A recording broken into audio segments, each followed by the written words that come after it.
Washington, D.C. is an international mixing bowl of cultures, sights, and sounds. And the Adams Morgan neighborhood is at its heart, but you won't find too many big houses here. Hi, I'm Andreas. Welcome to my house. Andreas is an architect who designs elaborate houses for other people, but in his own small space, he went minimal.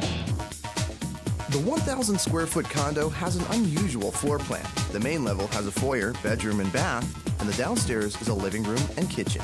When I bought this, I bought it because I like the location of the house. It has outdoor space, which is very rare to find in the city. And I knew right away when I opened the door that I couldn't live with the way it was. It was a very traditional builder type interior. So I'm an architect, so this was a great challenge for me. Andreas started his renovations just inside the front door. I'm an artist, so a very important part of what I wanted to do was to show my work. So I decided that the whole house, as it was being redone, had to be done in a very neutral palette so that it would allow the artwork to shine. I have artwork in every room of the house, including my bedroom. Come on over. Total simplicity was the goal for the bedroom.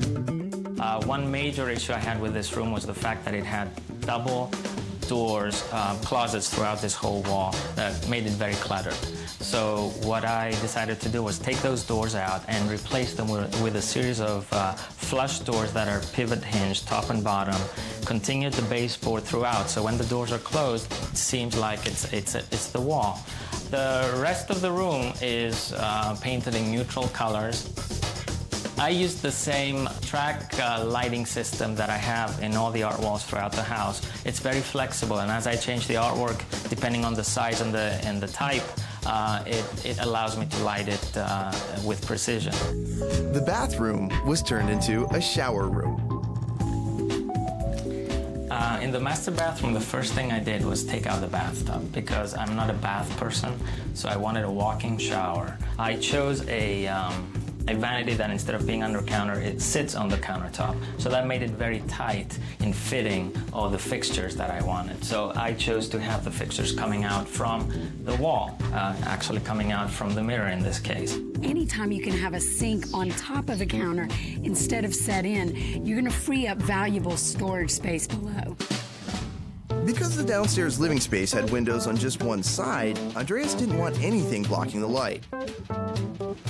So this is the main entertainment area of the house, living, dining. The previous owners had it subdivided differently. It was specifically the dining area. They had the sofa blocking off that area over there. I wanted this whole space to feel like my entertainment area. And I do have people coming here to see my artwork. I walk them around. They see the artwork in every room of the house instead of in a gallery, so they can better understand how it might look in their own homes once they buy it. You've seen the Mediterranean Color Field series. I have. I haven't seen them all together like this before, and it's quite wonderful.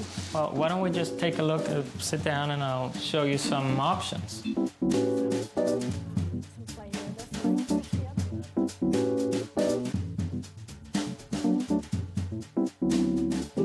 At first, Andreas was planning to get rid of the kitchen, but then he came up with another use for it. What I did here is I took out all the upper cabinets because I wouldn't use them and wanted to display more artworks.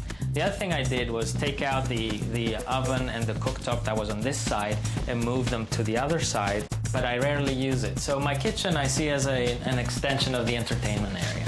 If you have a big house, you can have a separate gallery and living area. But in this case, the guy's made his whole place a gallery by lighting everything as if it's a gallery. Even the kitchen looks like a gallery. The fenced terrace is Andreas's outdoor studio. One of the major reasons I bought this house is for outdoor space. It's very hard to find in the city, so when I finally got my hands on this, I jumped on it. When the weather is nice, I move the furniture out of the way and paint hours on end because I like to paint in the daylight.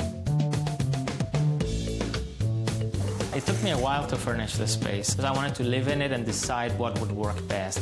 I used this as an opportunity to design some pieces that I thought would work really well here. It was a great experiment, and now seeing a lot of my clients buying them because they like them is very rewarding. Coming up on Small Space, Big Style, a spiral staircase becomes a piece of sculpture. The spiral staircase was one of the features that I loved about it. I consider it my original piece of artwork.